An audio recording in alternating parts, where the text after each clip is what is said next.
Hello मेरे प्यारे विद्यार्थियों। तो कल सीए इंटरमीडिएट मई 2026 अटेम्प्ट का रिजल्ट आया, जिसमें कि पासिंग परसेंटेज बहुत ही ज्यादा कम था।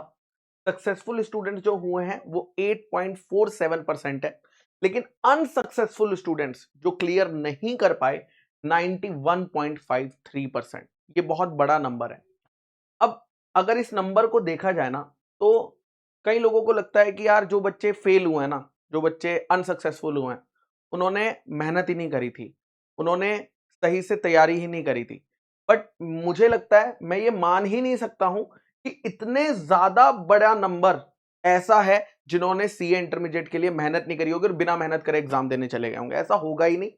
मेजॉरिटी बच्चों ने क्लासेस करी होंगी, क्लासेस करने के बाद सेल्फ स्टडी भी करी होगी। कुछ लोगों ने 8 घंटे की सेल्फ स्टडी करी होगी दिन में, तो कुछ लोगों ने 10 घंटे की, कुछ लोगों ने 12 घंटे की, बट मेहनत सभी ने करी होगी। इसमें से बहुत कम ऐसा परसेंटेज होगा जिन्होंने सिंसियरली मेहनत नहीं करी होगी, बट मेजॉरिटी बच्चे भी मेहनत करके गए होंगे। यानी जितनी मेहनत इन लोगों ने करी है ना, उतनी ही मेहनत इन लोगों ने करी होगी। ऐसे भी बहुत बच्चे इस कैटेगरी में हैं। कई सारे ऐसे स्टूडेंट्स हैं जो सीए इंटरमीडिएट के लूप में फंस चुके हैं। कुछ 3 अटेम्प्ट दे रहे हैं, कुछ चौथा अटेम्प्ट दे रहा है, कोई 5वां अटेम्प्ट दे रहा है। समझ ही नहीं आ रहा है कि इस लूप से बाहर कैसे निकले, और यहां पर फंसे हुए हैं। कभी 2 मार्क्स से फेल हो जाते हैं, कभी एग्रीगेट बन जाता है, तो सब्जेक्ट में, इंडिविजुअल सब्जेक्ट में लग जाती है। तो बहुत ज्यादा मेंटली डिस्टर्ब हो जाता है बच्चा। मैं बस इस वीडियो के माध्यम से सबसे पहले अनसक्सेसफुल स्टूडेंट से यह कहना चाहूंगा कि देखो, जस्ट बिकॉज आपका रिजल्ट नेगेटिव आया है, इसका यह मतलब नहीं है कि आपके अंदर पोटेंशियल नहीं है जिंदगी में सक्सेसफुल होने का, कि आप जिंदगी में कुछ बड़ा नहीं कर सकते। बिकॉज मैंने देखा है, जब एक बार फेल रिजल्ट आ जाता है ना, बहुत सारे बच्चे खुद को डाउट, सेल्फ डाउट जो क्रिएट हो जाता है, वो सेल्फ डाउट हो जाता है, कॉन्फिडेंस एकदम डाउन हो जाता है। उन्हें लगता है कि यार मैं इसके लिए बना भी हूं कि नहीं बनाऊं। देखिए, सीए इंटरमीडिएट आपको कंटिन्यू करना है या नहीं करना, ये आपकी पर्सनल चॉइस है। बट मैं ये कह सकता हूं कि अगर आप सक्सेसफुल नहीं भी हुए हो, तो भी आपके अंदर कैपेबिलिटी है, आप जिंदगी में कुछ अच्छा कर सकते हो। कभी भी अपने सेल्फ कॉन्फिडेंस को नीचे मत जाने देना, कभी भी अपने ऊपर सेल्फ डाउट मत आने देना। इस रिजल्ट की वजह से हो सकता है कि ये शायद हमारे फेवर में नहीं था, हो सकता है कि हमसे थोड़ी मोटी प्रॉब्लम हो गई हो सकता है चेकिंग बहुत खतरनाक कर दी हो, हमें क्या पता कि क्या हो गया। हम जब अपनी कॉपी मंगाएंगे तो हमें पता चलेगा कि भैया क्या हुआ। कई सारे बच्चों से जो मैंने बात करी, उन्होंने कहा जी सर, हमारे को तो इतना एक्सपेक्टेड था, लेकिन मार्क्स उस हिसाब से नहीं आए। मैंने उन्हें कहा है कि भैया आप आरटीआई से कॉपी मंगाओ, हम लोग देखते हैं कि कहां पर मार्क्स हुए, क्या सच में हमारी ही गलती थी, क्या सच में हमें जो लग रहा था, या हमारे आंसर फ्रेमिंग में जो भी गलती हो सकती है होगी। हो सकता है कि आंसर शीट देखे तो हमें पता चले कि शायद हमारी गलती ना हो। तो दोस्तों, यहां पर एक चीज को ध्यान में रखिएगा, अगर आप अब भी इस अनसक्सेसफुल रिजल्ट के बाद भी अपनी सीए इंटरमीडिएट की जर्नी को कंटिन्यू करना चाहते हैं, जो कि मुझे लगता है कि मेजॉरिटी बच्चे इसमें से कंटिन्यू करते हैं, छोड़ते नहीं हैं। यही एक सीए स्टूडेंट की खासियत होती है कि वो नेवर गिव अप वाला जो एटीट्यूड है वो रखता है कि भैया फेल हो गया तो दोबारा उठूंगा, दोबारा मेहनत करूंगा। बट मैं ये कहना चाहूंगा कि जो स्ट्रेटेजी आपने लास्ट अटेम्प्ट के लिए यूज करी थी, जिससे कि आपका रिजल्ट अनसक्सेसफुल आया है, वो सेम स्ट्रेटेजी वापस मत यूज करिएगा। Change your strategy, change your pattern of study.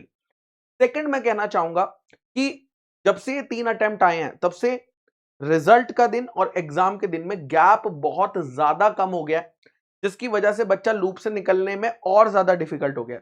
अगर आपको लगता है कि नहीं, मैं नेक्स्ट 2 महीने में भी तैयारी करके मुझे नहीं लगता कि मैं अपना रिजल्ट यहां ला पाऊंगा, तो मुझे लगता है कि आपको एक अटेम्प्ट स्किप करना चाहिए। बट तैयारी अच्छे से करनी चाहिए कि जब आप पेपर दो, तो आपको शॉर्ट पता हो कि इस बार तो मेरा रिजल्ट जो है वो इस सक्सेसफुल परसेंटेज में ही आएगा।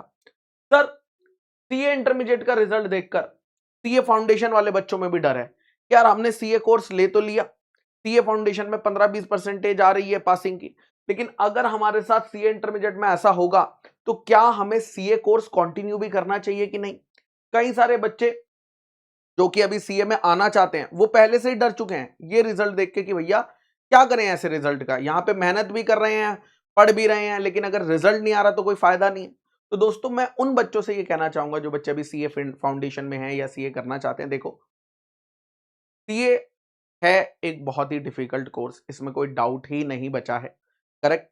और अब शुरू के लेवल्स आई से और डिफिकल्ट करता जा रहा है, चाहे वो पेपर एआई से बनाना हो, चाहे वो चेकिंग का डिफिकल्ट हो, चाहे किसी भी 4 पेपर में से कोई एक डिफिकल्ट पेपर दे दिया है, किसी ग्रुप में से एक डिफिकल्ट पेपर दे दिया।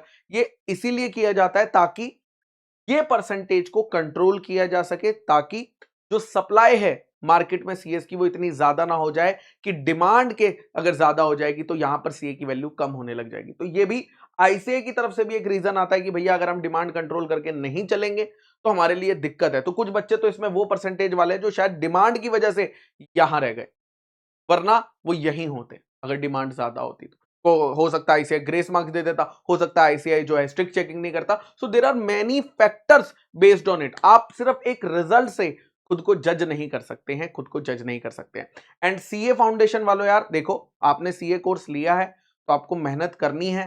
तो ये रिजल्ट से अगर आप डरेंगे तो फिर आप सीए कभी बन ही नहीं पाएंगे। जब आप आउटकम को देख के तैयारी करते हैं ना तो आप डरते हैं हमेशा, आपको नेगेटिव और खासकर नेगेटिव आउटकम को देखकर जब आप करते हैं। हमें पॉजिटिविटी से स्टार्ट करना चाहिए। अगर आप करना चाहते हो तो मेंटली खुद को स्ट्रांग बनाओ, बिकॉज मुझे लगता है कि सीए जो है वो अब एकेडमिक्स से ज्यादा मेंटली कौन कितना स्ट्रांग है, कौन पेपर देख के डरता नहीं है कि भैया एआई से 10 20 30 पेज का पेपर बना दिया तो क्या बच्चा डर गया, अगर वो डरा नहीं और फिर भी लिख रहा है तो वो ज्यादा इंपॉर्टेंट हो गया है।